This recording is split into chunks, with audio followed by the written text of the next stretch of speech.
right, here we go. Welcome back to Nothing to Say, the Fans Podcast, episode 111. I say welcome back because we took a little break for Thanksgiving. I hope you all enjoyed your holiday. I hope you ate way too much.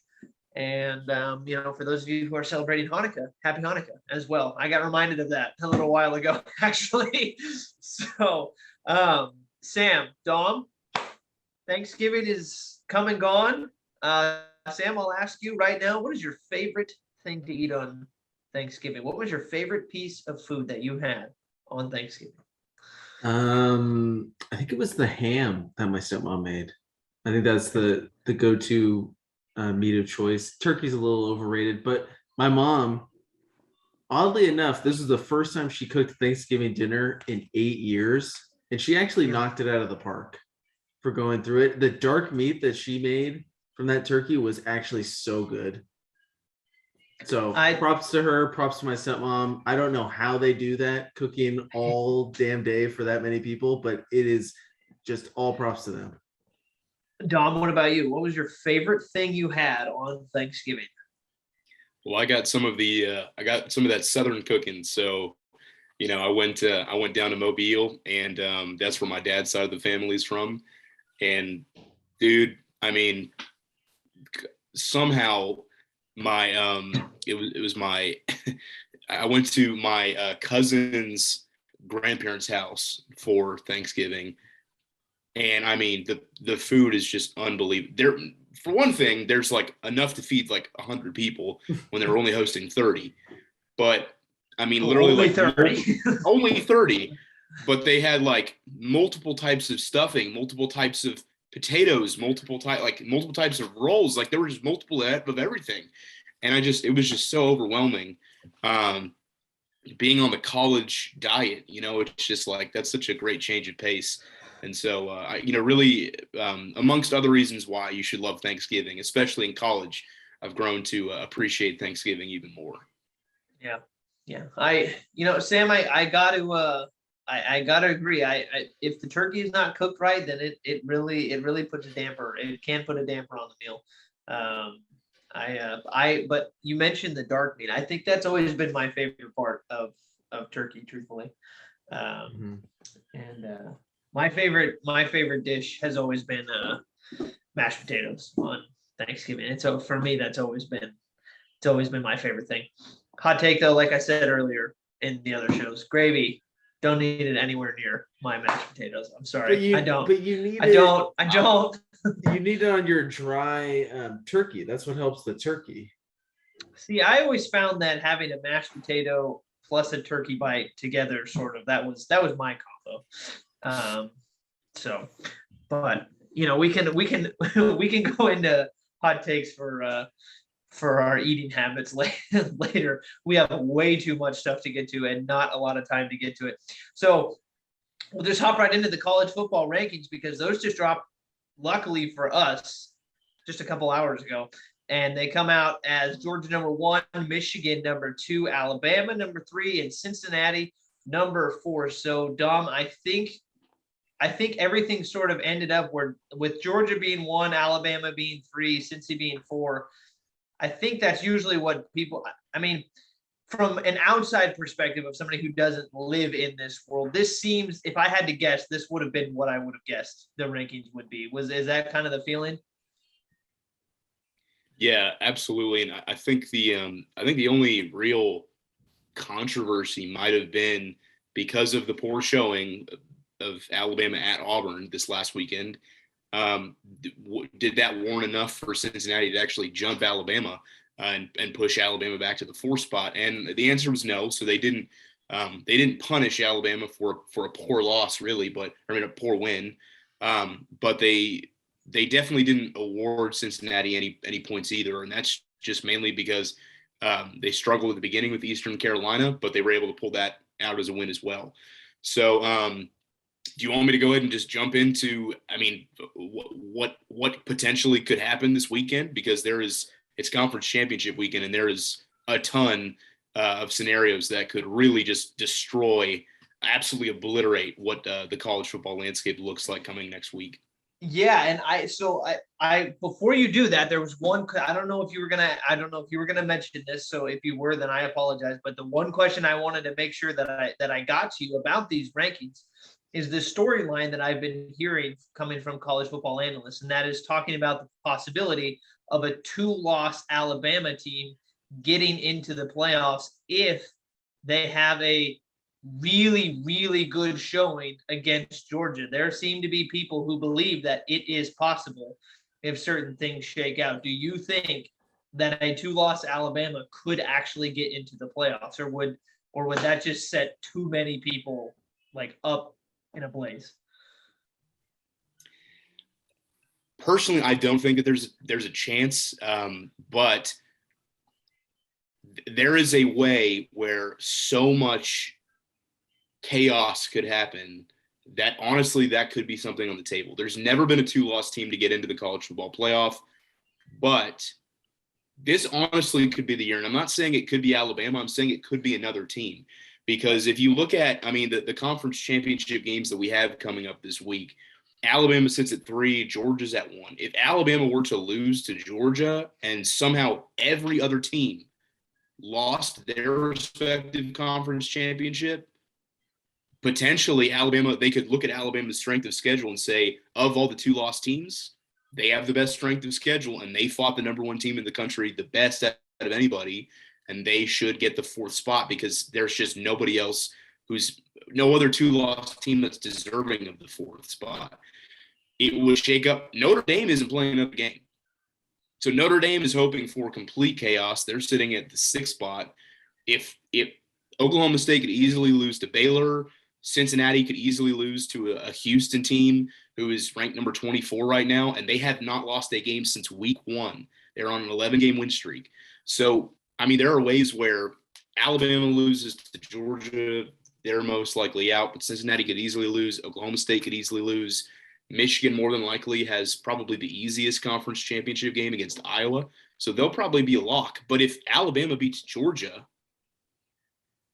that's where the weirdest thing, that's where the biggest chaos could come from. Because if Georgia loses to Alabama, Michigan would jump up to 1, not Alabama, because Michigan, well, even then, that is a huge discussion right there, because yes, Alabama has a win over the number 1 team, but Alabama also has some of the weaker wins compared to Michigan.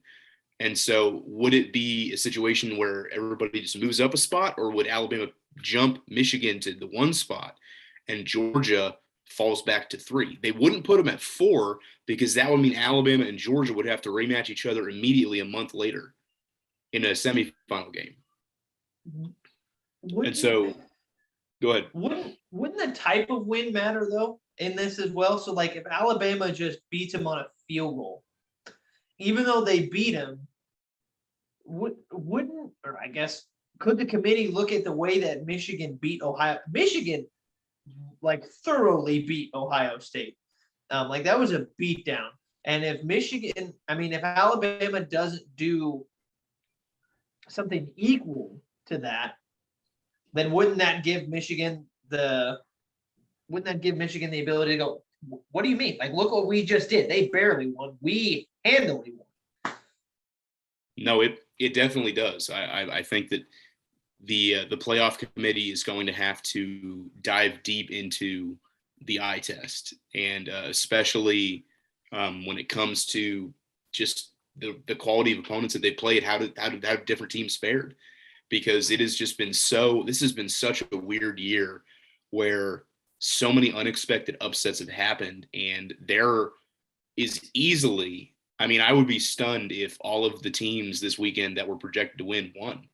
I don't think it's out of the realm of possibility to say that the top 4 that we have right now, well, definitely it's going to change depending on the Alabama-Georgia result.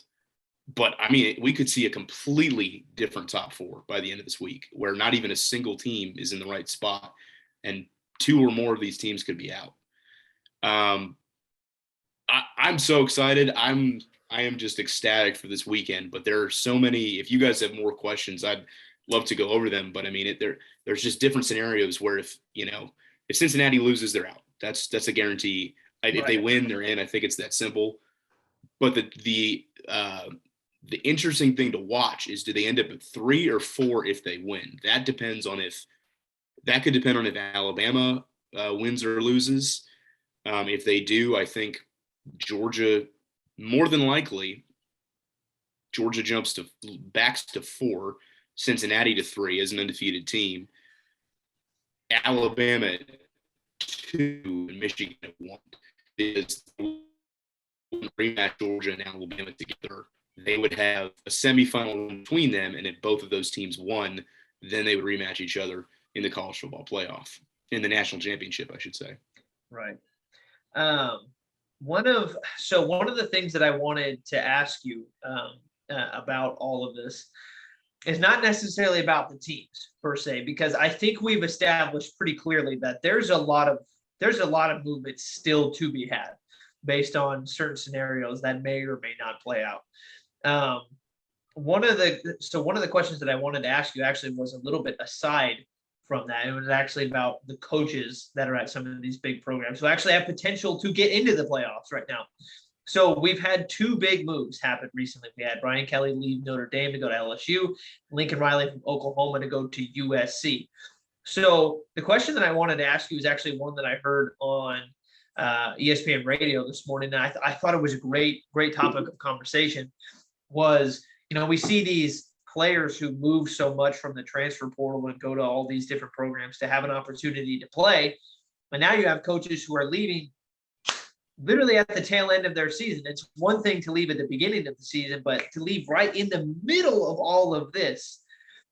The question really that I have for you is that okay? Like, are you okay with this? Like, in your opinion, is that healthy for college football?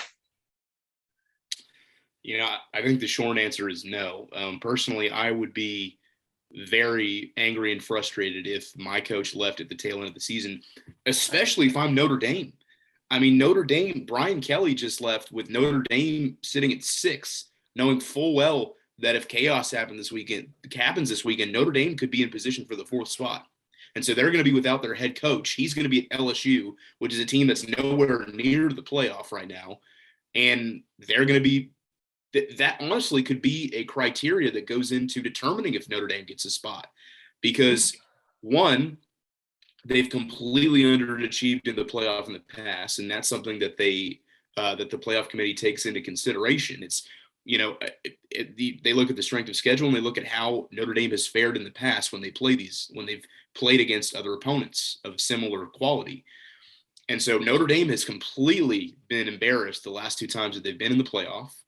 And the other thing to consider is if they go, they're not going to be with their head coach. And so that could put on an even worse performance. And they have to consider what teams are the best and most deserving going into the playoffs. So honestly, Brian Kelly might have just put his team down a notch by doing that.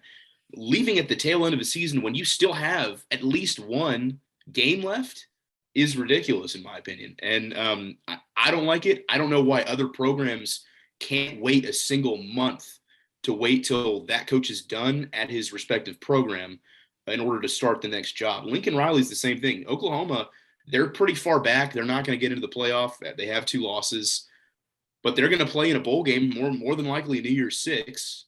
And so they don't have a coach yet. They're going to have an interim for the time being. And Lincoln Riley's going to start, doing what he's doing at USC. I guess it's not as bad, but the premise is still the same, because Oklahoma, they're still going to a bowl game. Notre Dame might go to the playoff. So it's the coaching. I mean, I don't like it. Now, do I understand why those coaches left? Yeah, I do. I think Oklahoma I think it was starting to get stale for Lincoln Riley. And I also think that for what his qualities are, he's the quarterback whisperer of this generation of college football by far. Yeah. And so he's going to go to a place where the best college football quarterbacks come from, Southern California. And he's probably, in my opinion, USC is going to be going back to being a powerhouse within the next 4 to 5 years, at least ruling the Pac-12. Right. So Sam, what about you in terms of like all of this? Because Dom had mentioned the whole criteria.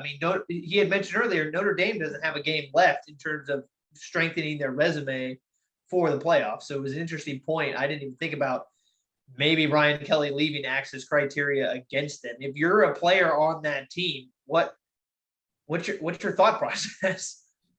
Yeah, imagine being a senior on that team where you just committed to Brian Kelly for 4 years. And then I just think the way the system is right now, it's really a lose-lose for these coaches. I mean, either they wait and say Lincoln Riley or Brian Kelly leaves a month after the season, then they're going to be behind on their next job. USC isn't going to be able to get those big commits, and it's going to maybe affect that first year for Lincoln Riley at USC. Just because that they're behind the 8 ball. He leaves early just to get a head start for next year. Now his program that he was just at is all up in arms. I mean, it's just a lose-lose situation for everyone.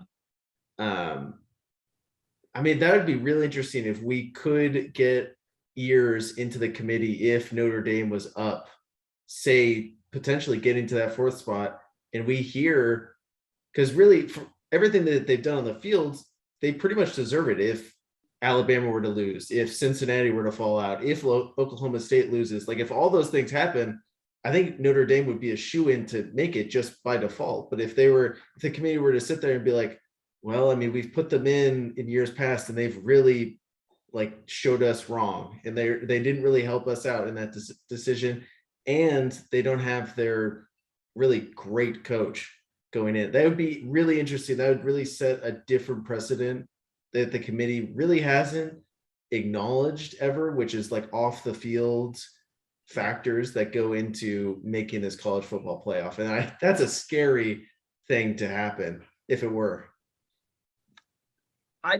If I'm a player on Notre Dame right now, I think it might be a different perspective. Well, no, see, I don't even think I could get myself to do that.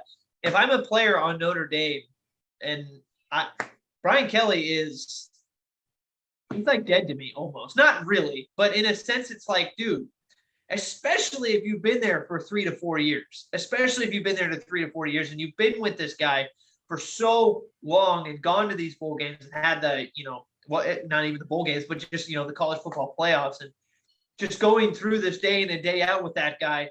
And then for him to up and leave right in the middle of what could potentially be another chance at the college football playoffs, I would be furious, absolutely furious if my coach, because basically what he's doing, he's quitting on his players, pretty much. I mean, I don't feel any other way I don't feel like there's another way to put it other than he's quitting on the team. I understand why they left, because it's a big deal and another big program, and I'm sure the checks for both of them were miles long. So I get it. And at the end of the day, you have to do what is best for you, your career, and hell, even your family. So I understand it. I get from that perspective. But speaking strictly from a player's perspective, that would be really hard for me to get over. I could look past it for a little while and go, I see what you're doing, and I hope it all works out for you. But in the moment,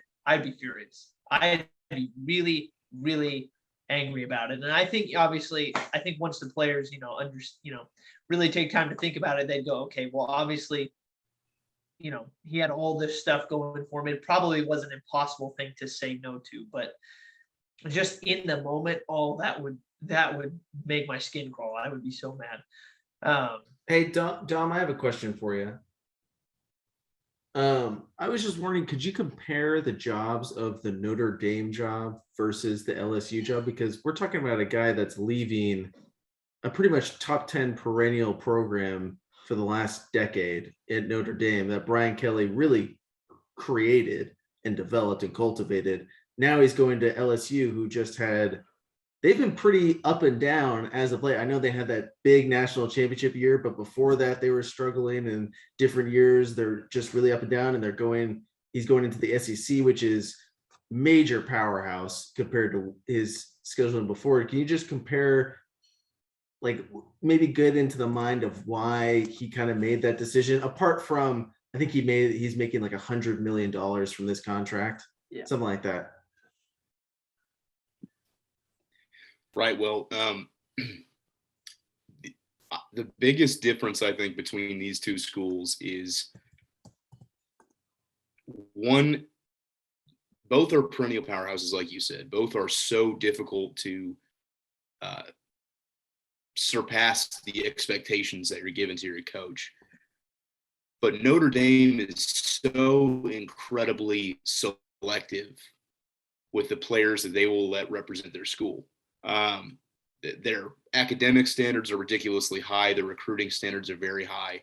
And Brian Kelly's actually done a fantastic job. Notre Dame hasn't pulled in number 1, number 2, number 3 recruiting classes like ever, like in the past 10, 15 years. That's just not what they do. But they still are able to compete at a high level, developing the recruits that they get. And so to me, the biggest difference is recruiting. But I would say that there is almost an unrealistic expectation at Notre Dame as to what they think their coach is going to accomplish, because Notre Dame is considered like the godfather of college football. Notre Dame is the Mecca, like that's where all the best Hall of Fame coaches come from and the most famous Heisman Trophy winners and, this and that.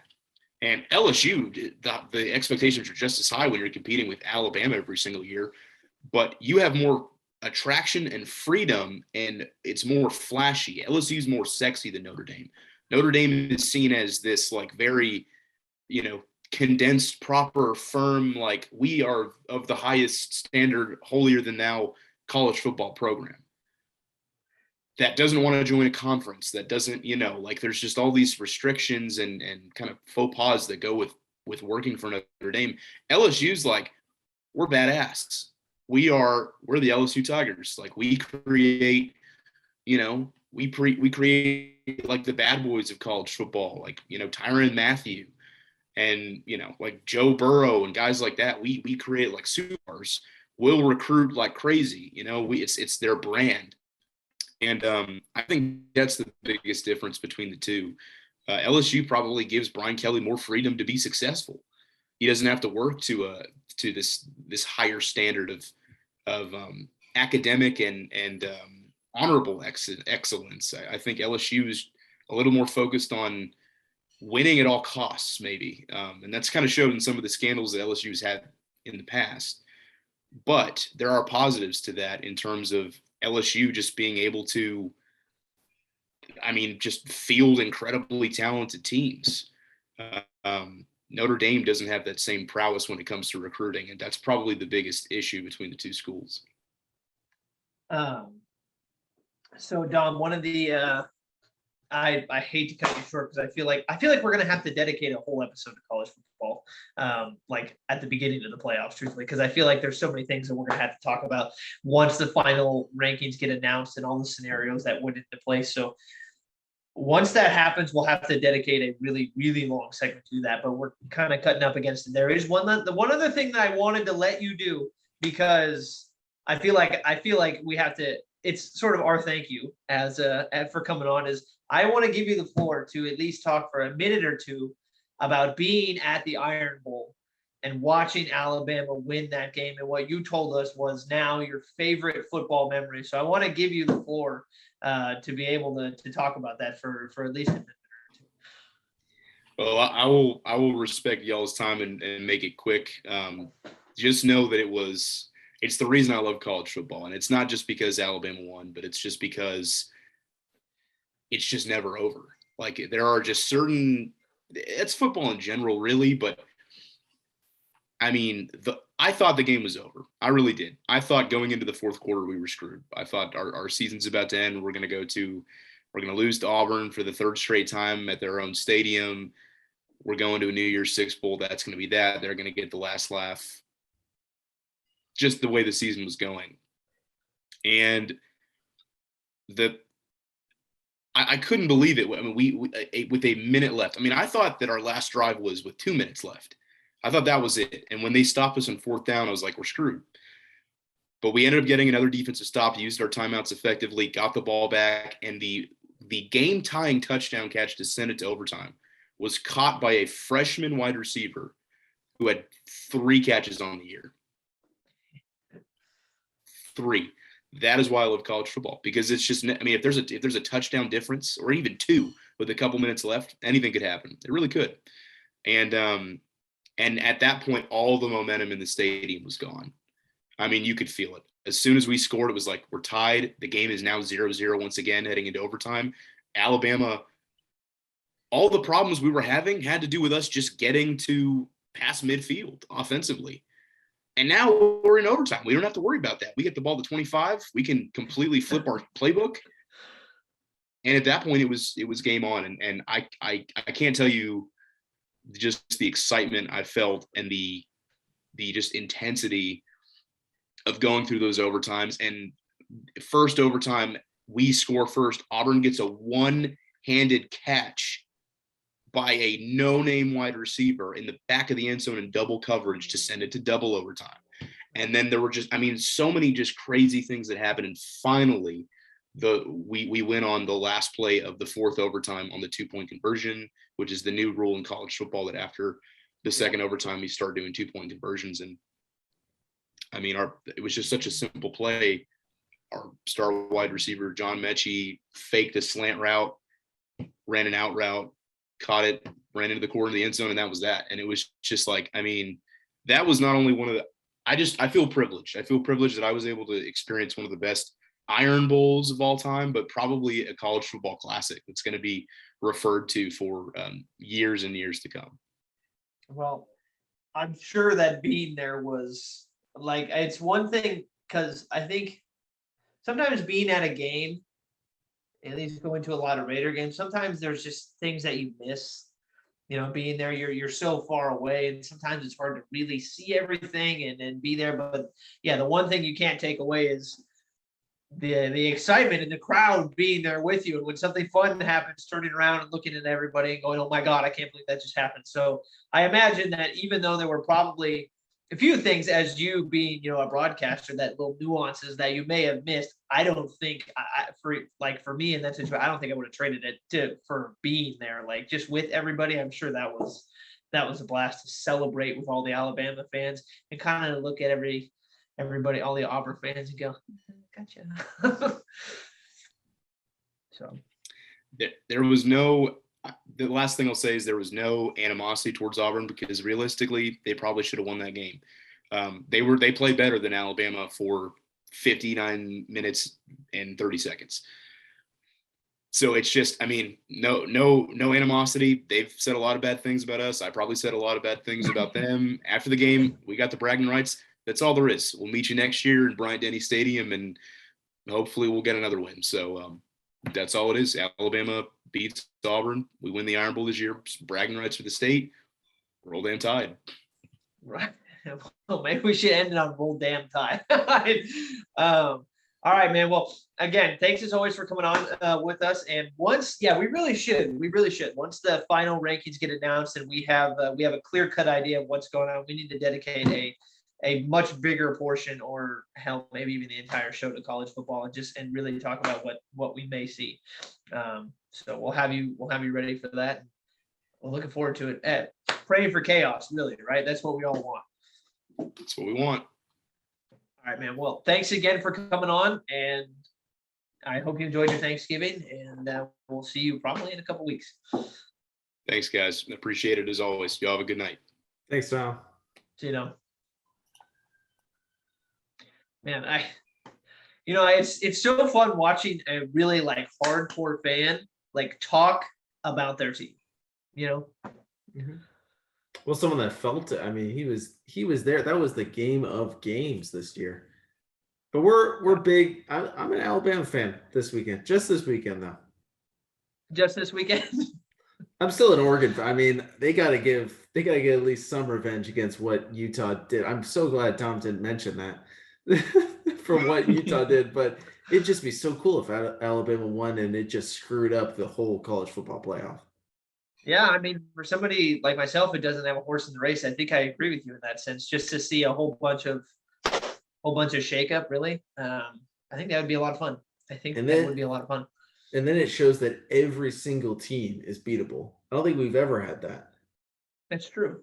That's going true. in. Yeah.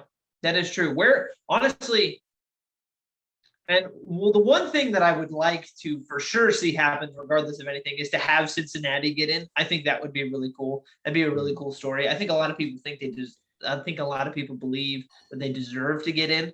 Yeah.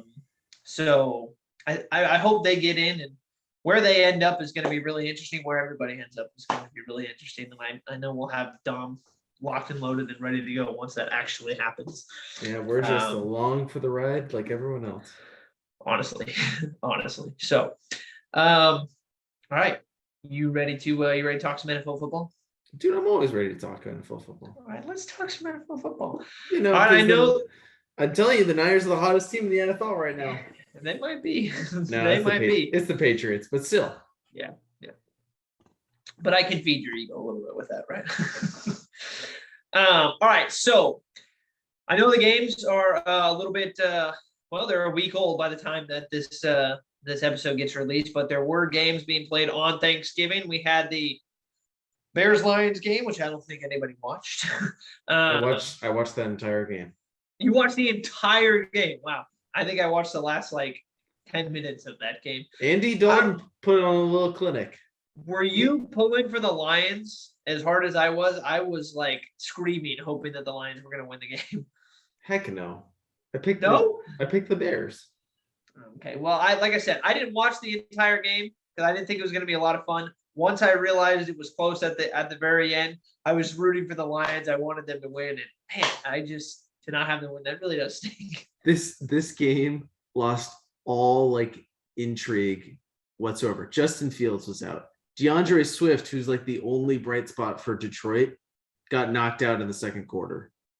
Yeah, and Goff wasn't even supposed to play. Oh yeah, he looked awful too. Yeah, well, we can move on from that game. And just bottom line, Bears win 16-14. The Raiders in what was the most watched NFL regular season game since 1990. Yeah, why? I didn't even watch this game. I did, and they beat the Cowboys, and it was awesome. I tell you, I went over to my girlfriend's house, and they do Thanksgiving is like their Christmas on their side of the family. So Thanksgiving is a huge holiday, right? So I was initially going to watch the game with my dad and then come over for Thanksgiving, which is a good thing I didn't because it went into overtime, so I would have missed everything. I'm sitting there and I'm watching this game, and I'm telling them before the game, I was like, the Raiders are going to lose this game by 2 touchdowns. I think they're going to get absolutely curb stomped by the Cowboys. Then it comes out that CD is not playing, which was a big, big thing for the Cowboys. So they're missing both their wide receivers. Zeke isn't very healthy. I know Dallas was banged up, but we lost Waller, so I don't want to hear it. We go into that game, and I call my dad at halftime, and I'm like, dude, they're close. And we're halfway done. And he was like, the problem is at the beginning of this game, I wasn't nervous because I didn't think they had a chance. He's like, now they're messing around and they're winning, and now I'm nervous. And I was like, dude, same. So I went from watching the game at the kitchen counter with everybody sort of talking to I slowly moved my way over to the couch, and I'm sitting there, and her side of the family has not seen me during Raider games, and I'm sitting there and I'm being as quiet as I can, sort of celebrating, yay, trying not to act all crazy. Game goes to overtime. Dinner is served during overtime, and I'm like, oh my God. I can't. So they leave the game on, and I'm sitting there, I'm watching the final plays slowly as the game is going on, trying not to lose my mind. And then eventually they end up winning, and I'm sitting there, I was like, oh. And I started I was sitting there oh my God. And it was a great game. That's probably all I'll say about that game, other than that was so fun. That was so fun. The penalties, the referees tried to ruin that game. Oh my God. I'm glad at the end of the day that it was even on both sides. 14 penalties on both teams. That was the game that had 28. Yeah, 14 penalties on both teams. It was ridiculous. And I'll admit it, there were plenty of calls against Dallas that probably shouldn't have been called. Same thing against the Raiders, but it was ridiculous. And so, yeah, it was a great game. That's all I'll say about it. It was a week ago. We don't really need to talk about it. Bills Saints. Bills end up beating the Saints. Saints really had nobody on the field during that game. It was 31-6. Bengals beat the Steelers 41-10. Dolphins run a bit of a win streak, 4-game win streak. They beat the Panthers 33-10. Giants over the Eagles. I did not see that coming. I don't think a lot of people did either. But Giants beat the Eagles 13-7. Patriots are rolling. Titans didn't have, much like the Saints, they didn't have a lot of their players either. They had a lot of injuries during that game. Patriots win 36-13. Falcons beat the Jaguars 21-14. Buccaneers beat the Colts, and maybe if it wasn't for the Raiders-Cowboys game, was the best game of the entire week. That was a phenomenal game on both sides. And Buccaneers come out on top. The Colts are going to be a scary team for anybody. I think they're going to get into the playoffs. They're going to be a tough team for anybody to go up against.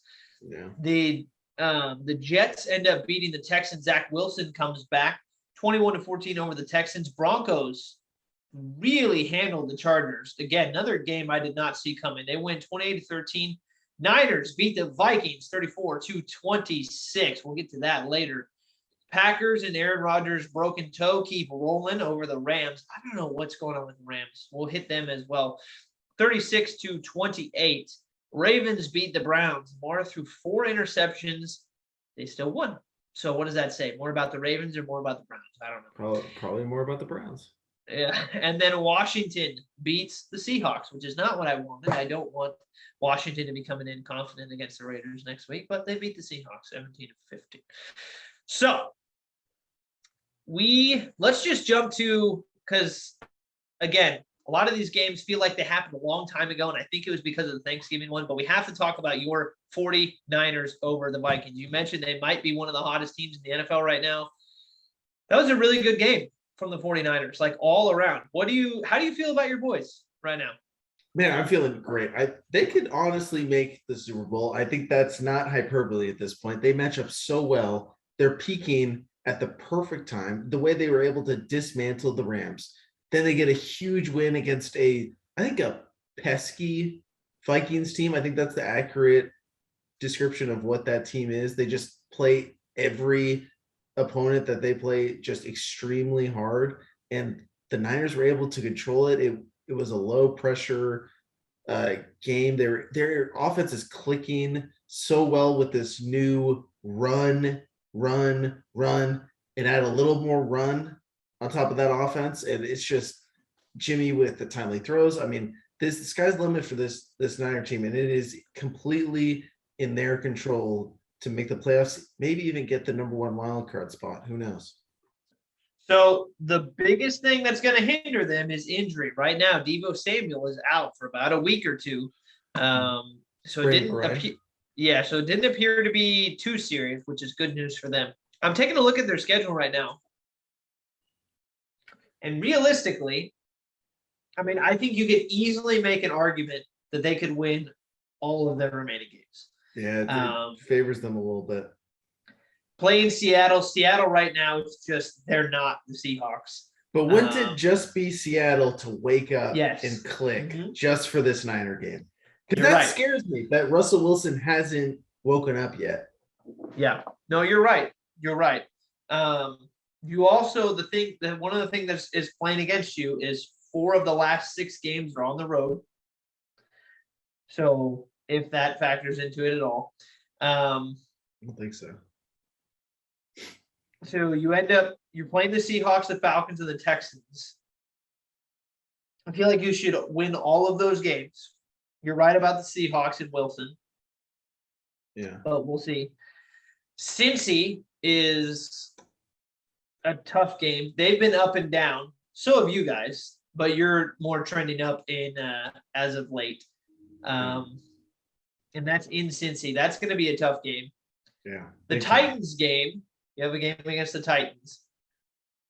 That also is going to depend on health too, because Julio Jones and AJ Brown, they were out. Derrick Henry, I had been hearing reports that there was optimism that Derrick Henry could come back early January. Really? I had heard that a few times over the past couple of weeks. Like there was like tentative optimism. Like it was just kind of like if everything goes perfectly, there's a chance. It's far from solid. So I think you can obviously still guarantee him being out. I think they match up well with the Titans. Mhm. And then you have the Rams again, who you beat every single time you play. Who have been struggling. Like all the teams on their schedule, apart from the Bengals, right now in their current form are struggling. Yeah. So let's actually touch on one of the struggling teams. You mentioned the Rams. What do we say about the Rams right now? I know we're going to get to them in the power rankings, and I think people are going to be a little surprised at where we have them, or maybe where we don't have them. You just spoiled but no, not. But you're like that Spider-Man trailer. You just spoiled everything. What Spider-Man trailer? Well, the new one with the whole punching. Yeah. Yeah. Maybe. Maybe. Yeah. So here's the thing with this game. What do you think that this was a bigger statement for? Maybe where the Rams aren't or where the Packers are? I think this is more about the Packers. It just legitimizes them as that top dog in the NFC for me. I mean, they are just doing it with whatever personnel shows up, as long as whatever health Aaron Rodgers is in. It's a shame that Aaron Rodgers isn't going to be even in the conversation for MVP this year, because this is one of the best Green Bay teams from top to bottom. Wait, you don't think he's going to be in the MVP conversation? I don't think the NFL really likes giving back-to-back winners, and then there's the whole he's kind of on a crusade against journalists that have been covering the NFL for a long time. So I think it's just going to be petty at that point. Like there's going to be a clear bias that and I honestly think the NFL doesn't like giving back-to-back winners. Yeah, so you're saying that you think that there's enough off the field stuff that it's going to probably prevent him from winning the MVP. But if it wasn't for all that off field stuff, then he'd have a real case for it. Well, okay, I don't honestly know his numbers off the top of my head, but I don't think they're crazy. I think they're very Aaron Rodgers in like a normal year. A normal year for him is, so right now it looks like he has 2,878 yards, 23 touchdowns, 4 interceptions. Yeah, I think that's a pretty. I think if you were to look at his career averages, that's pretty close to what he's averaging. Which is still ridiculous, though. Like, I think that's the thing. It's a testament to how good he is. It's just he would have to break that. Honestly, for me, with how wide open it is, I think Jonathan Taylor right now is that high in the MVP conversation with what he's doing. Brady. It's just wide open this year. Yeah, Brady could definitely get in it. But so back to the Rams Green Bay conversation. I think the way that they're able to beat a good Rams team, and this Rams team is still good. They still have talent. Like teams still have to game plan for this Rams team with how much individual talent they have. I kind of just put it on the foot of this team hasn't clicked, and they're getting kind of the worst out of Matthew Stafford right now. And it's just coming right at the same time that they're getting all these new players. Like as soon as Matthew Stafford clicks back into MVP form we saw in the first 7 games, then I think this team is going to be fine. Yeah, because I think roster-wise, you'd look at them and you'd go, well, they're one of the best teams in the NFL. You're right. They're just not meshing right now. And who knows how long that is actually going to take. Maybe we don't see it this year. Maybe it comes to fruition next year. I mean, they're set up to have a window of opportunity here for the next year or 3, maybe. Yeah. I mean, they have Stafford for a while, but the thing is you have all this money tied up in these other players. Who knows where everybody's going to end up after that. So, and the thing with them is, like it's just all feeding off of one unit isn't playing well, and it affects like the offense certainly I think isn't playing nearly at the standards. They're turning the ball over way too much. I mean, putting their defense, which their defense is supposed to be. Honestly think this defense is supposed to be the backbone of this team. We saw it last year, how they were able to drag Jared Goff into the playoffs. It's just putting them in bad positions. And I think that is putting a lot of pressure on this defense that's a little underperforming. Now they're struggling against the run. They're struggling getting other teams off the field. So they're losing just the time of possession battle. And it's just a clear blueprint, I think, from the last 3 weeks has been the same story for this Rams team. Yeah. And so, I mean, it'll be interesting. I think I agree with the point that you were saying about the Packers in terms of this game really puts a stranglehold on the idea that they're the best team in the NFC. And, you know, for the Cardinals, so the Cardinals, they had their bye, so they're a little bit out of memory a little bit, and they haven't had Kyler in a while. Yeah. Now they've been winning without Kyler, so it's one of those things where the Cardinals are hanging around going, look, we've been winning without our guy. So the Cardinals are right there as well. And I think for the longest time, we and you know, I think everybody else sort of had the Rams as like, you guys should be right here with these teams. And the fact that they're not is a little confusing, but maybe it really is just a team chemistry thing, and maybe they need a year, who knows, to really, maybe they need the rest of the season and the off season to gel before they get to that spot. And honestly, I wouldn't even be worried if I was a Rams fan or if I was in that organization, because you're going up against the Titans. I know they didn't have Derrick Henry, but they were still a good football team at that point. They were the top of the AFC at that point. So losing to them, getting dominated is a little embarrassing, but losing to them is no shame. The Niners have been controlling this series for years now. That's not Matthew Stafford's fault at that point. I mean, the Niners just match up well and know how to beat the Rams at this point. And they're kind of proving that they're actually a semi-good team at this point. And then the Packers are the best team in the NFC and maybe the best team in the NFL. So losing a one-possession game to them, I think, is no shame in that. So if you were to tell Rams fans that they were going to go 0-3, I think some of them could be realistic and rationalize it. It's a little shocking the way that they've gone 0-3 and how they've just been brushed aside in some of these games. But it's still a new week for this Rams team, and they get the perfect opponent in Jacksonville just to right the ship. Yeah, to bounce back. Sorry, Jacksonville. So we talked a lot about some of these teams. We're going to talk about a little bit more, but we're going to do it in a different way. We're going to do our power rankings list. We're going to move into that. So, because there's a few teams that we do have to talk about, one of them being the Patriots, which they actually might be the hottest team in the NFL right now. Certainly. I think over the last 6 weeks, the stat was they have the number one offense, the number one defense, and the number two special teams. So hard to beat that, really. So we always compare ESPNs to ours unless they're super similar. That's only happened one time. This one is a little bit different. So I've got ESPNs right here. Dallas at 10, Cincy at 9, Titans are 8, the Bills are 7, the Chiefs are 6, Patriots are 5, Ravens are 4, Buccaneers are 3, the Cardinals are 2, and the Packers are 1. That is ESPN's power ranking list.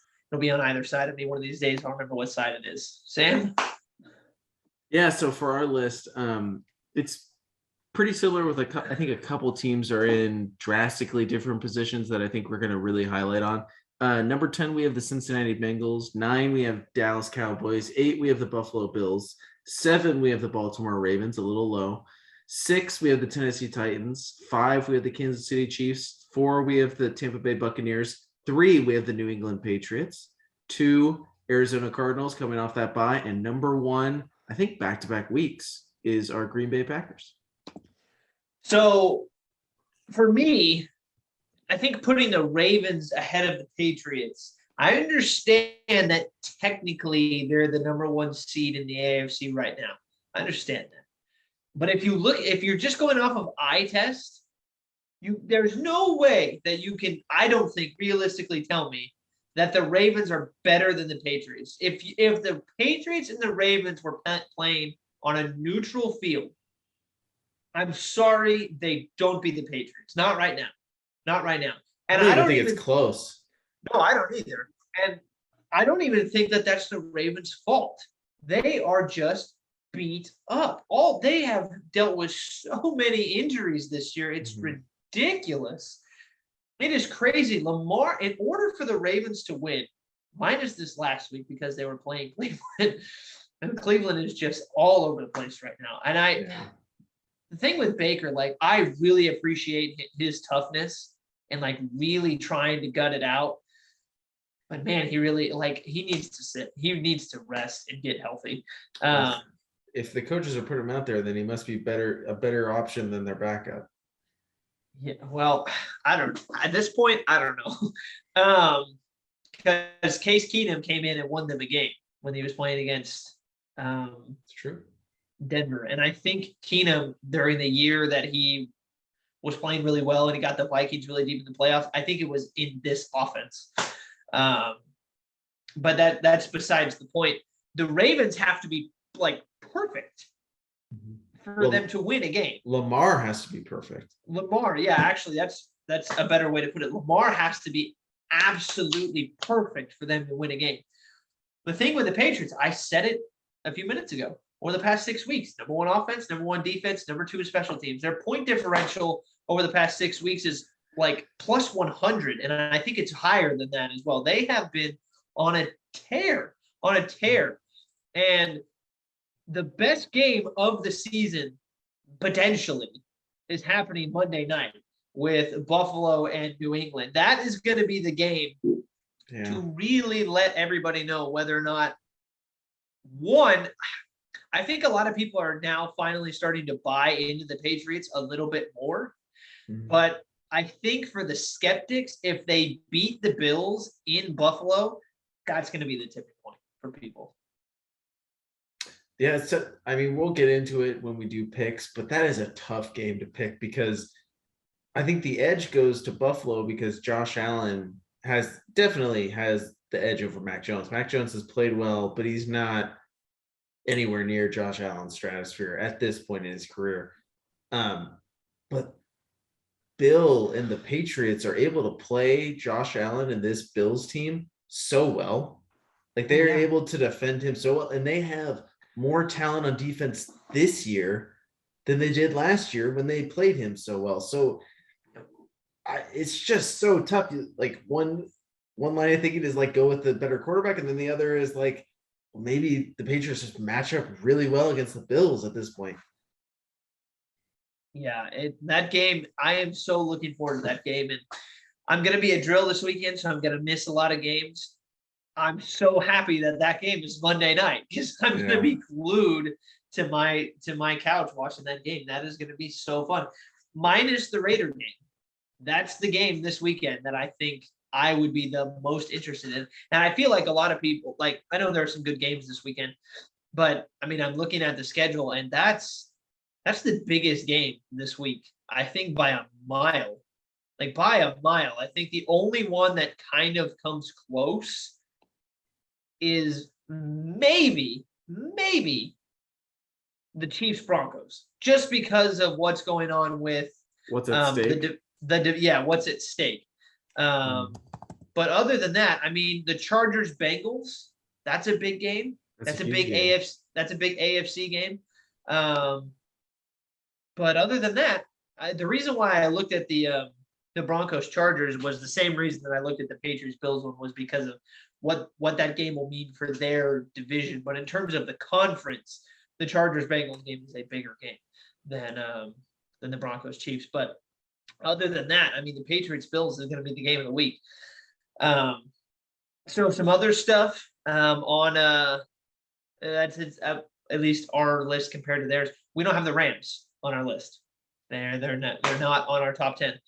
And I think the biggest reason that Sam and I talked about was, what Sam had alluded to earlier.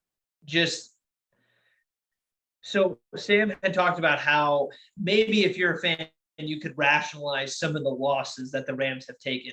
But he also mentioned that some of those losses, they looked really poor. So we sort of went back over their schedule. And the teams that they beat have included the Bears. So they beat the Colts, which the Colts at the beginning of the season are not the Colts of right now. They played them now and they beat them. That would look much better. But they still have a win against the Colts. It was still a big win. Yeah, still a big win. I mean, They beat the Buccaneers. That was a good win. But after those 3 weeks, after those first 3 weeks, all right, their wins have come against Seattle, the Giants, the Lions, the Texans, and that's it. And then their losses, they had a 37-20 loss against the Cardinals in a game that was, the score doesn't really indicate how badly that game was how badly played that game was for the Rams. They got bullied against the Titans. The 49ers bullied them, and then the Packers just beat them. So after those first 3 weeks, when they played the big dogs, they've gotten like not just beat, but really beat.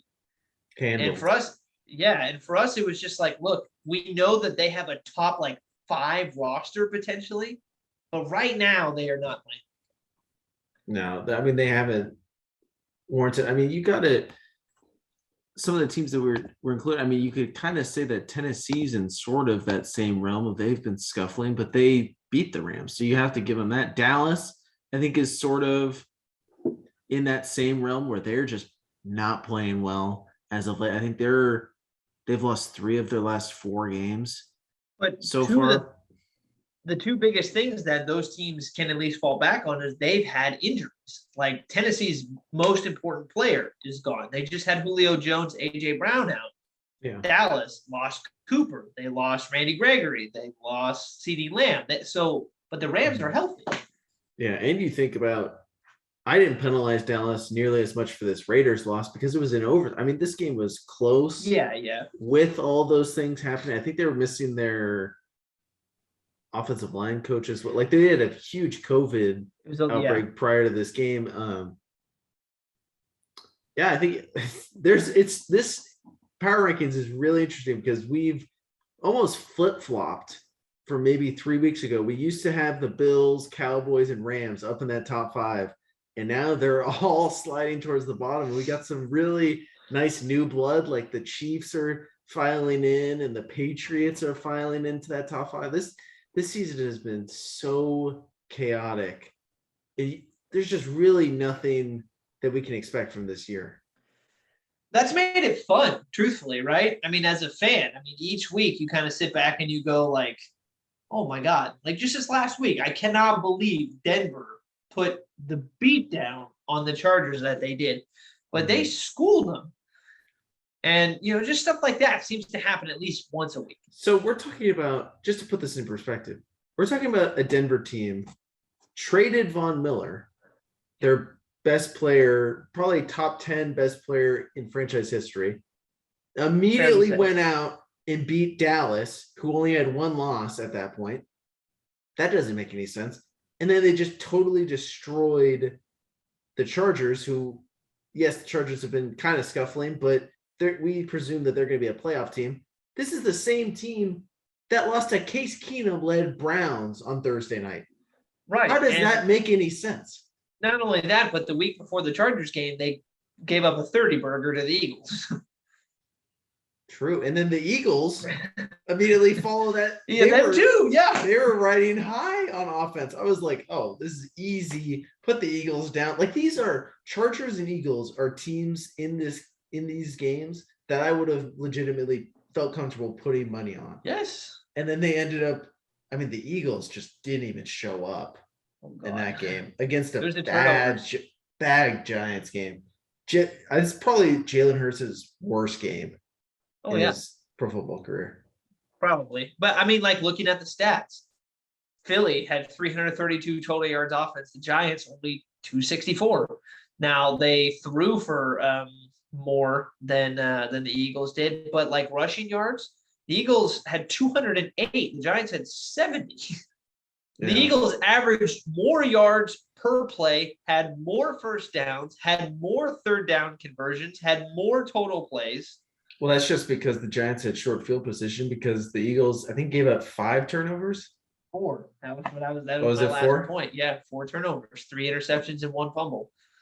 I mean, the fact that Baltimore was able to win because Lamar looked awful on Sunday night. Another 4 Like turnover game. he looked awful. That says more about the Browns in that game than Baltimore winning with 4 interceptions from Lamar Jackson. I mean, Well, it's funny how similar those stats are for the games because Baltimore had more total yards. They had more rushing yards. They had more first downs. They converted on more third downs. They ran more plays. They actually had the ball. So here's the thing. Having the ball for 37 minutes of the game, that helps. But having 4 turnovers, I mean, come on. If you're the Browns and you get the ball 4 extra times, you have got to win that game. I don't care who you're playing. With presumably shorter fields positions. And then that's crazy that Baltimore still won the time of possession with 4 turnovers. By a lot. It was 37 minutes to 22. Wow. They just gave them. That's a whole quarter. That's 50, gave them that's 4 the whole possessions. Quarter. Yeah. That is nuts. That says a lot about the Browns. Yeah. I mean, just like that Washington game was Washington-Seattle was one of the ugliest games I've had the privilege of watching because I was actually rooting for Seattle and Russell Wilson to do something. 5 straight possessions of 3 and out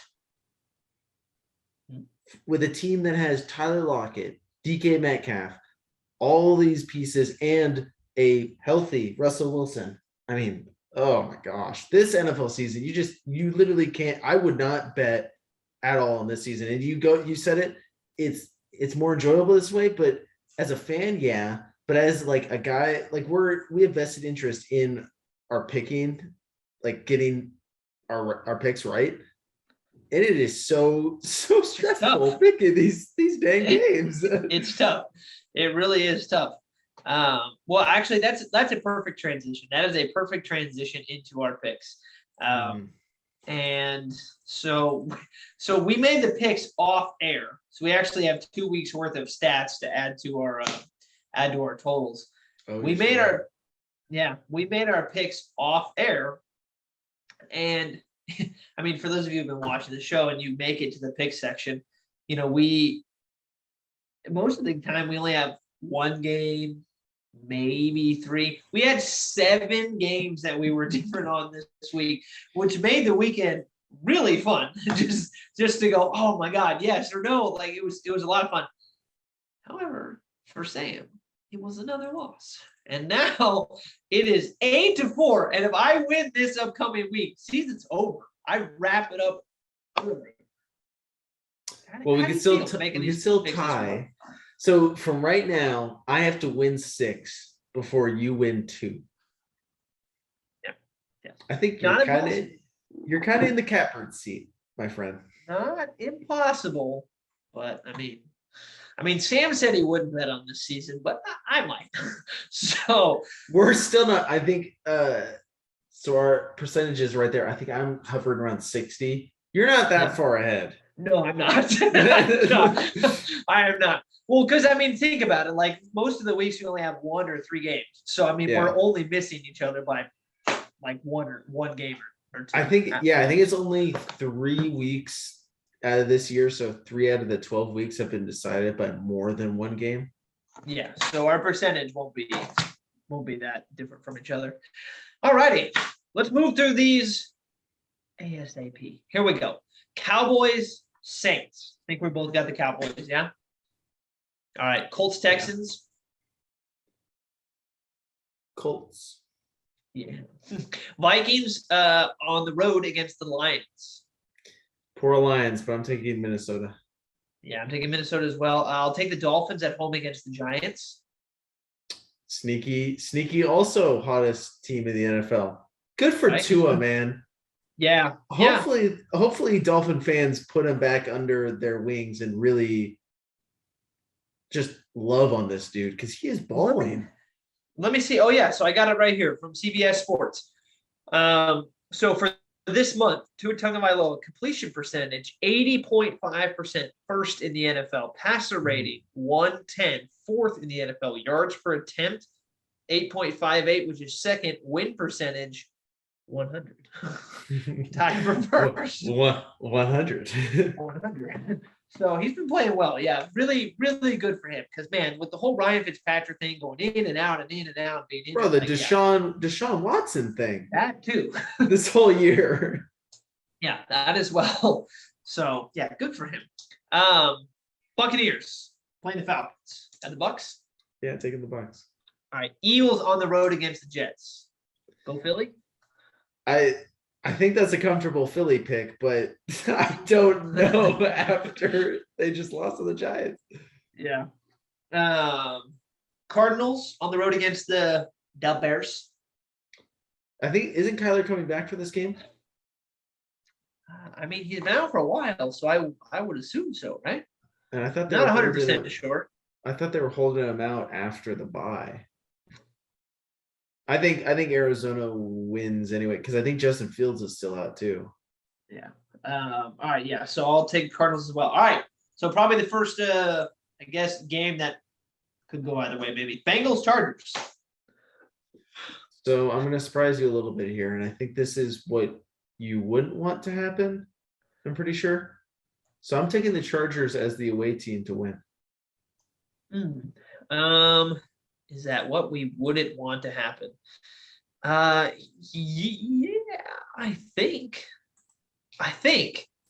that's tough because there's a whole tiebreaker thing. There's a division, although the Raiders lost to the Bengals. So they actually don't have a tiebreaker against either team. No, they don't. Not at the moment. So the Raiders take suck. the Bengals at home. Okay. Just caught a stray. Okay. I'll take the Bengals at home. I mean, Chargers are, first of all, the Bengals the last 2 weeks, their offense has looked really good. They put up 32 points and then 41 points. Mm-hmm. Behind Joe Mixon. Joe Mixon has been balling. Yeah, and the Chargers. Bengals. The Chargers recently, I know they had that big game against the Steelers. Mm-hmm. But they've had some, I mean, I don't know. That loss against Denver was really surprising. I know every team is going to have a bad week, especially this year, but I feel more confident in the Bengals at home. Take the Rams at home against the Jaguars. Yeah, I'm thinking big. They have to win big. I think it's going to be all smiles for the Rams after this game. Hopefully. All right, the Raiders are playing Washington. Washington, sneakily, coming off a 3-game win streak, coming to Vegas. But like I said, I always take my boys. So, and I am also taking your boys. I don't know about the injury situation that's going on with the Raiders because they did have a lot of pieces missing from that last game. Waller being out. I don't know if he is totally out for this week. I know that. Let's see. It says Darren Waller a day ago from Pro Football Talk says he's week to week with his knee injury. So, I mean, it's who knows whether or not he's going to be there or not. He probably tries to go.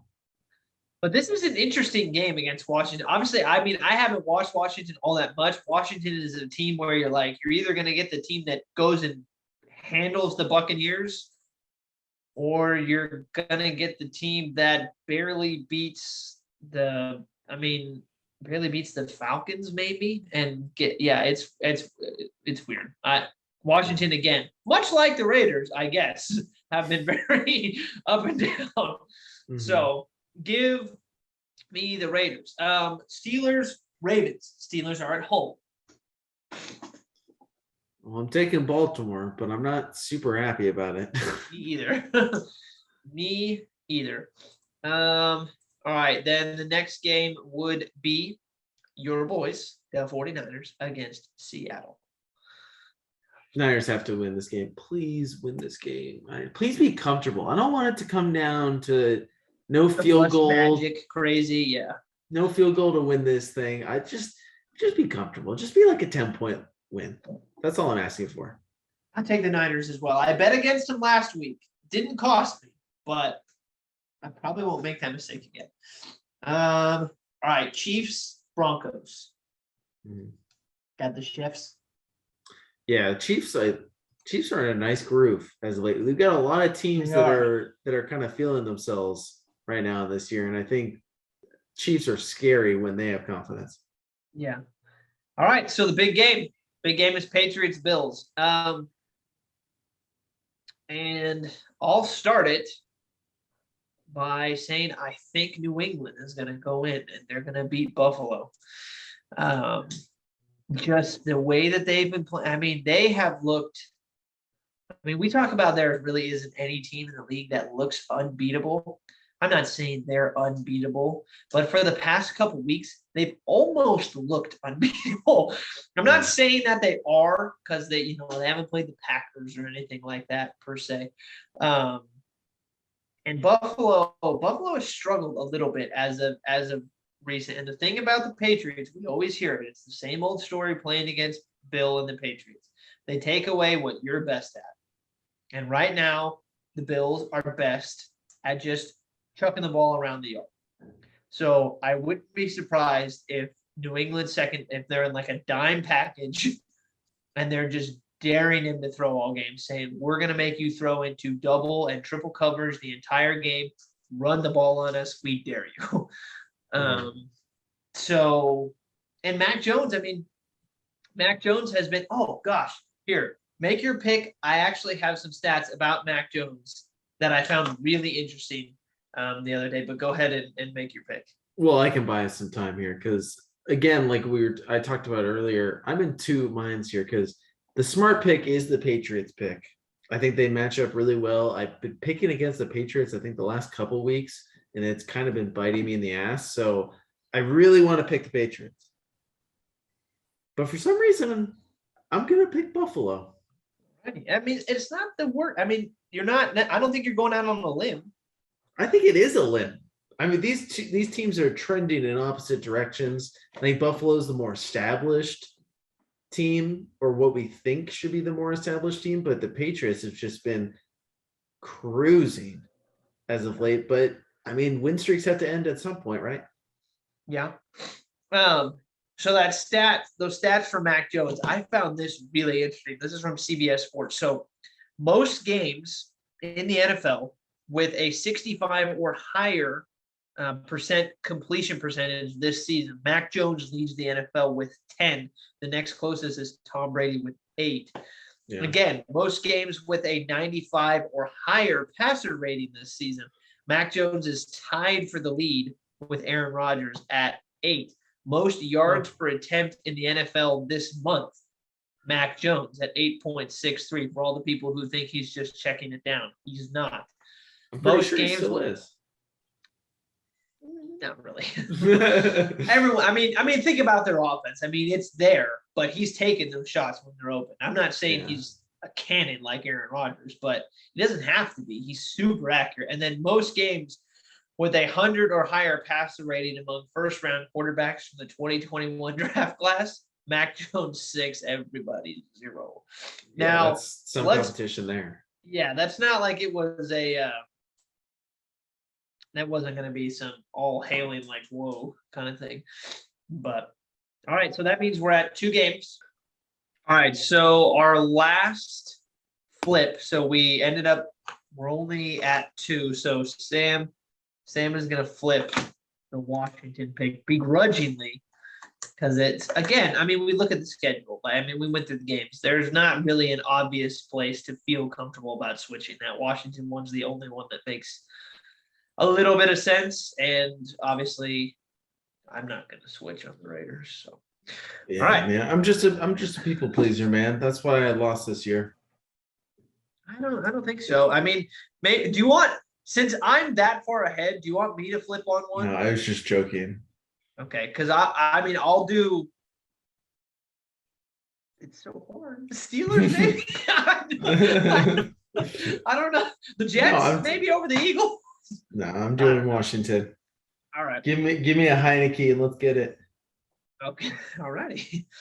All right. So last segment that we got on this one doesn't have to be too long. We've talked about so much, but it has been a while since we've done this segment. We'll roll the intro for Keeping Up with the Kings.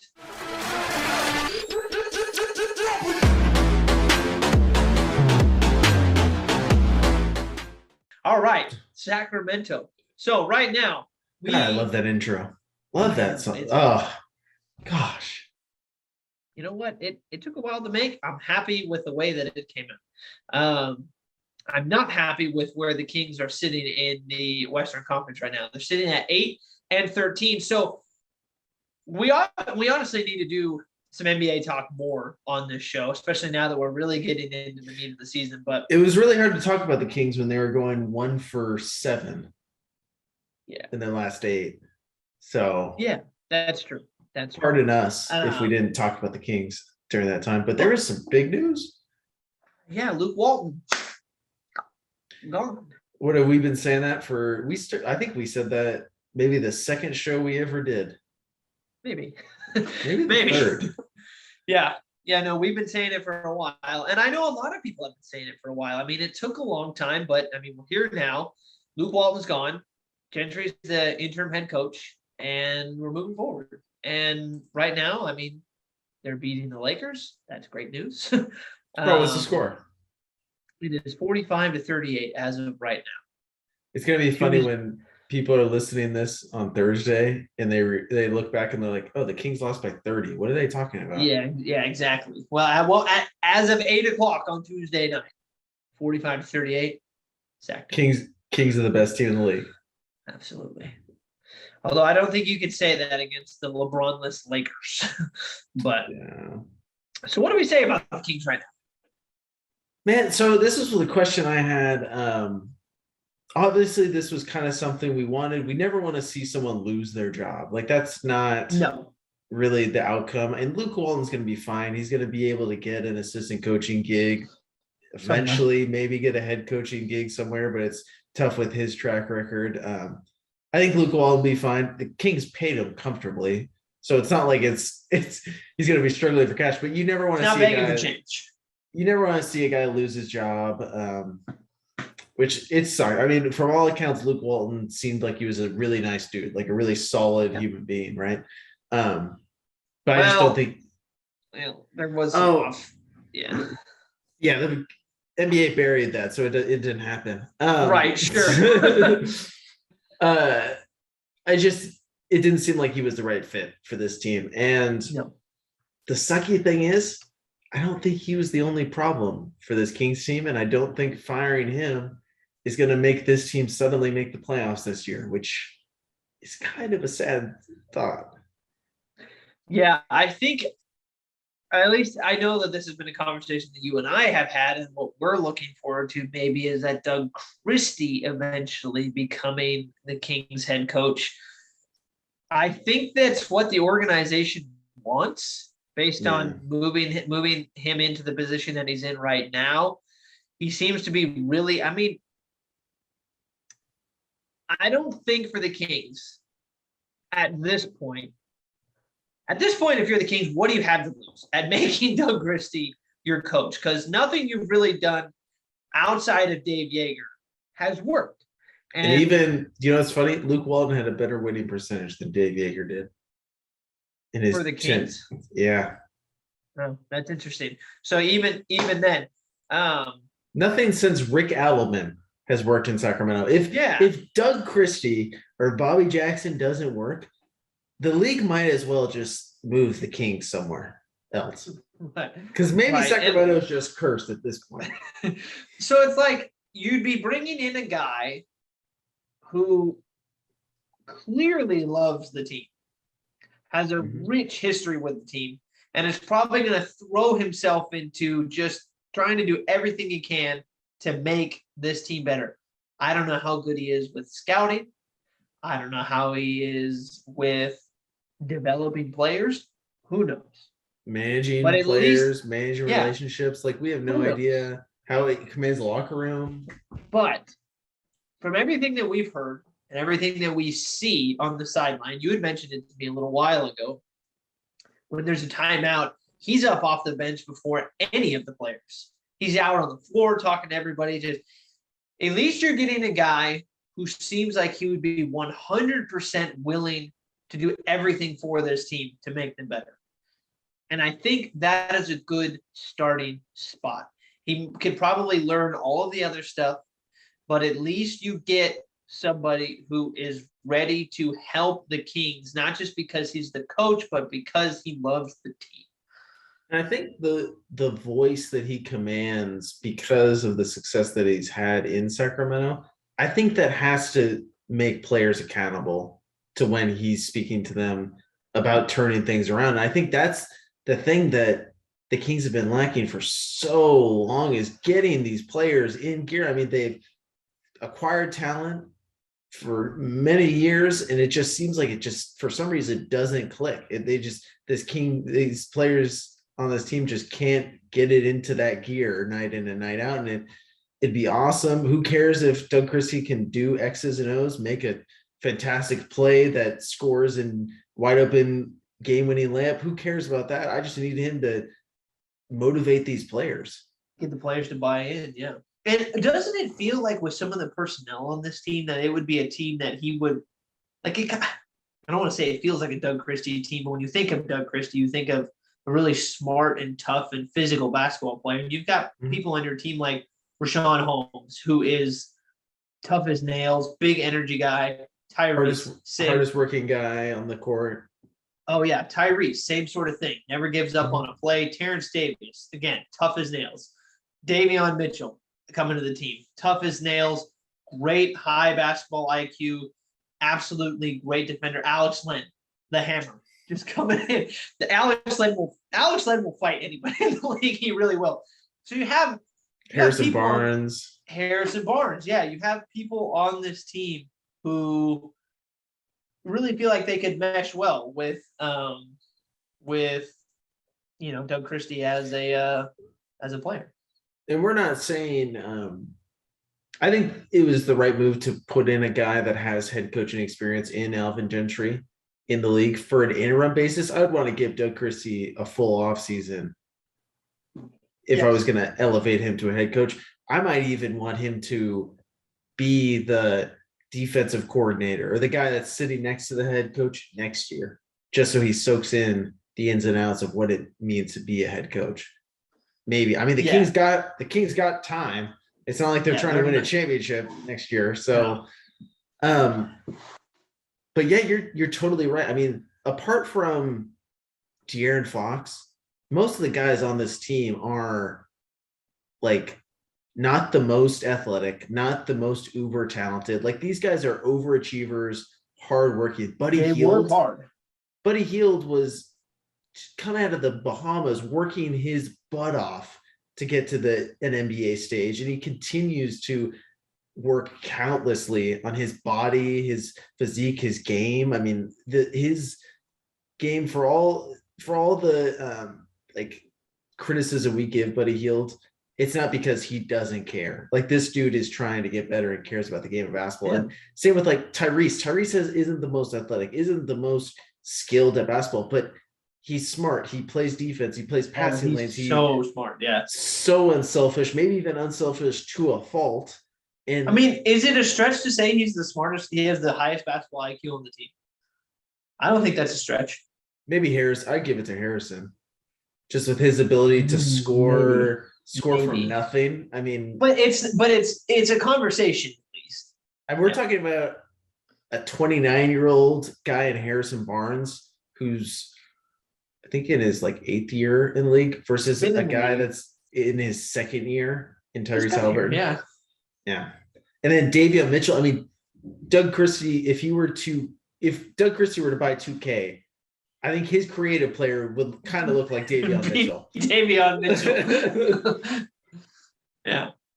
So I mean, that's my only hope. And maybe the Kings can play well along the way. Yeah.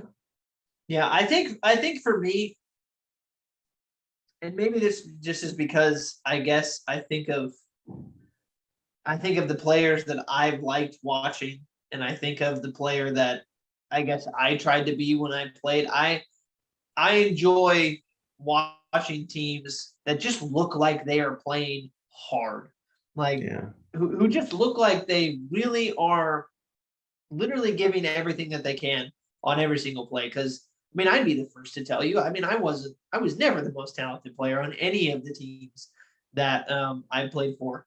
But I started everywhere that I went, and like I said, it wasn't because of my uber amazing talent, but you couldn't accuse me of taking a play off.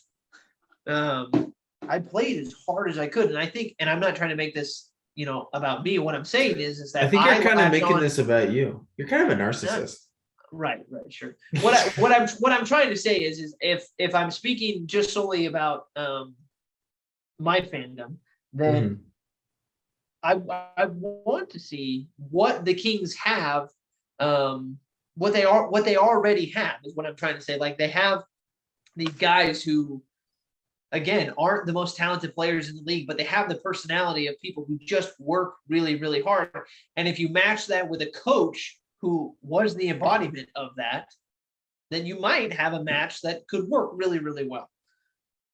Yeah.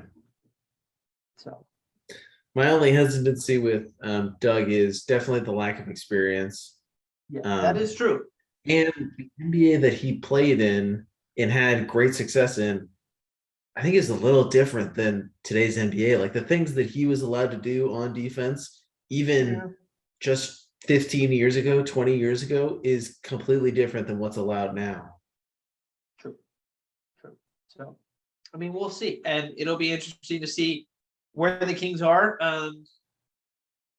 next season. If Gentry's still there, if they have a new coach, if they bring in Christie, I mean, they have a lot of options right there. But is playoffs out of the question? I think so. I mean, play-ins out of the question? Maybe not the play-in. I mean, I could see them rallying and maybe getting in, but I mean, right now you have the Trailblazers who are 10 and the Nuggets who are 10. I mean, I don't think realistically the Kings are better than the Blazers or the Nuggets. What teams are in the play-in? It's the 7, 8, 9, 10. So the Kings are sitting right at 11. So they've beaten the Trailblazers twice this year, believe it or not. Do we think that the Grizzlies are going to stay at 8? Do we think the Timberwolves are going to stay at 6? No, I don't think the Timberwolves will stay that high.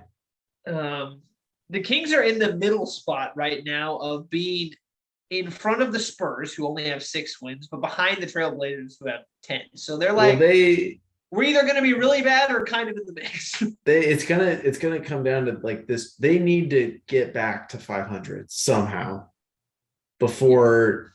Sooner rather than later. I mean, that's easier said than done. I mean, it's probably a little on the nose, but they can't let it get to 7 games below 500, 8 games below 500, because then it's like, wow, we are just behind the 8 ball all year. They're not going to get a let up because they have 2 back-to-back games against the Clippers coming up. Well, the Clippers are ass. I mean, they're 11 and 10. They're better than the Kings, so if the Clippers are ass, then the Kings are worse than that. The Kings are bad.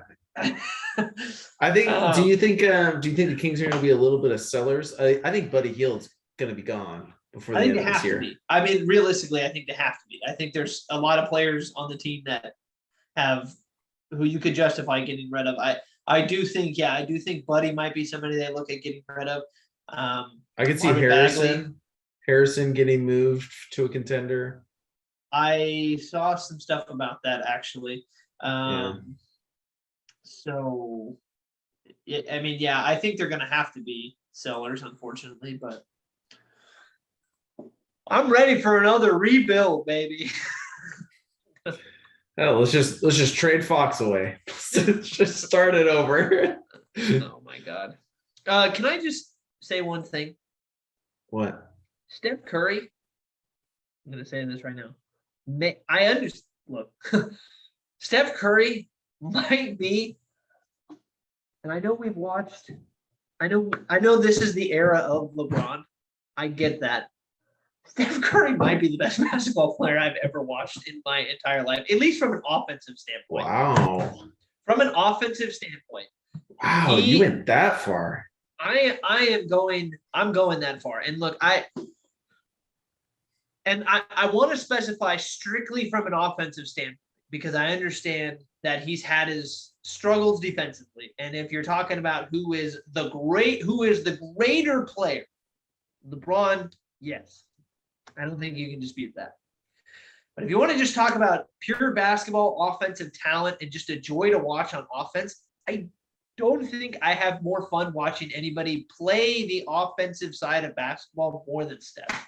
And in terms of the NBA that I've watched in my lifetime, because obviously we can't really go back. We were around Jordan and all them. So Yeah.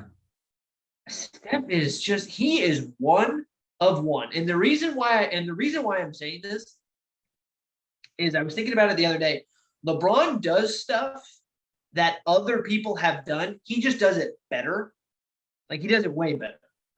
But his skill set in that sense is similar to other players that have really come before him. He just does it better.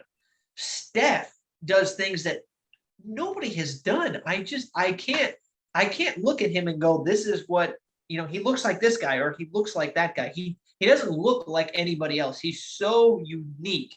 Right. And I think this season more than any, I think I'm not going to say people are just learning about Steph Curry because they're not, but I think at the tail end of last season, he was getting so much love because nobody was there that it's continued into this season. And how well they're playing this year.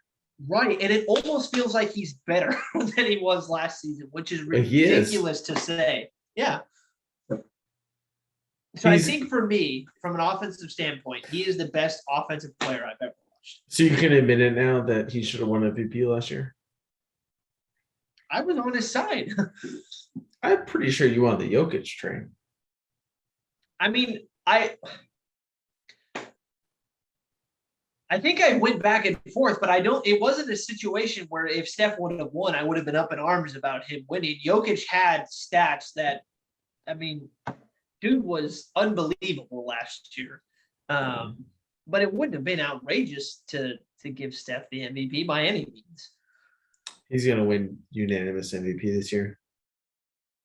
He should. I know Durant I saw something today that Durant is averaging like the same amount of points, but it looks totally different. Dude, the NBA right now is in such a good space. If only LeBron and the Lakers were playing better. That's the one thing that the NBA would want. Right? We have a healthy KD and a healthy Steph just playing probably the best basketball they've ever played. We have new blood in the Chicago Bulls and the Miami Heat are playing really well. Mm-hmm. Like the NBA is so interesting this year. Giannis looks like he has a bit of a jump shot now. Like a tiny bit of a jump shot. Giannis and the Milwaukee Bucks, I think they're actually playing. I think they're kind of struggling. They're fit, a little bit.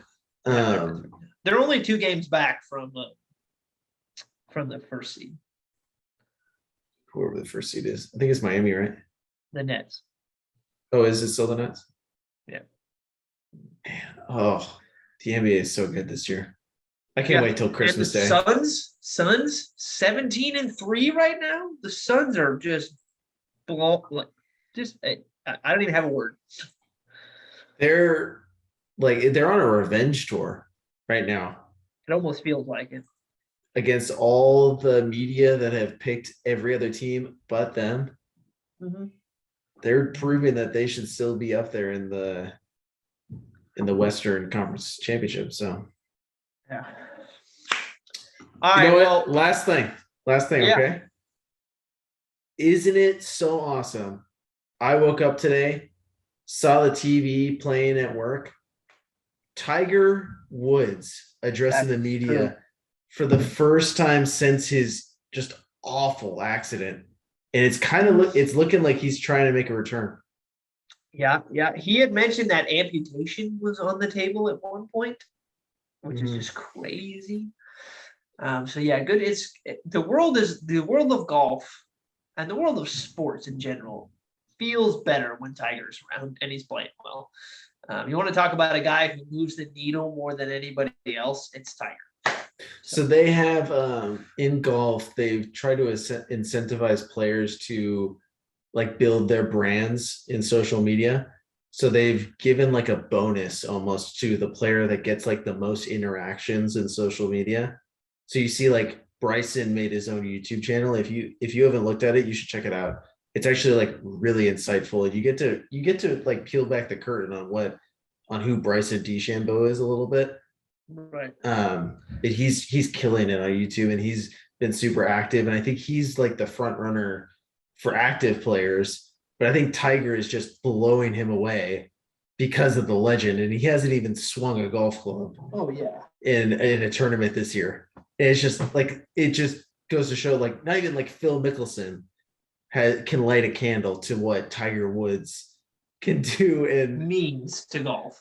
Oh my gosh. And when he returns, he's supposed to, I think he's aiming for the Masters in this upcoming season. And then the Open Championship is in the home of golf, St. Andrews. Yeah. This year. So it's going to be nuts. Hopefully he can play well. And a guy that's probably going to have a big year in golf is Brooks Koepka, because he looked absolutely all business, completely healthy, dismantled Bryson DeChambeau in their one-on-one match, but he looked as good as ever. My guy. That's my dude. That's my dude. And you know what? Proportionally, if golf was as big as the NFL and you had a star proportionally as big as Tiger Woods is in golf in the NFL, he would be the biggest star in like sports history, maybe like near Michael Jordan-esque level. Yeah. It's just, and Tiger Woods might even be near that right now, regardless. Yeah, he definitely is. You're right. So what I'm saying is that if golf had the same amount of track as the NFL, proportionally, if Tiger Woods was sort of on that level and golf was kind of equal with the NFL, he would be the biggest athlete to like ever play anything. Mm-hmm. So yeah, it's crazy. So the world of golf and the world of sports is just better with Tiger around. Yeah, I thought it would be nice to get that in there really quick. Absolutely. I know we haven't talked about any tennis. Guys, I don't think we've even talked about tennis at all on the YouTube channel. But we are a tennis show. We are a tennis show. We love the tennis show. So we'll get to it eventually, but we do have to go. It has been an absolutely packed show. There was so much stuff that we talked about. It was a long episode. It was supposed to be because we took a 2-week break. There was lots of stuff to talk about. So we're glad to be back. We hope you all had a fantastic Thanksgiving, and we'll see you all next week.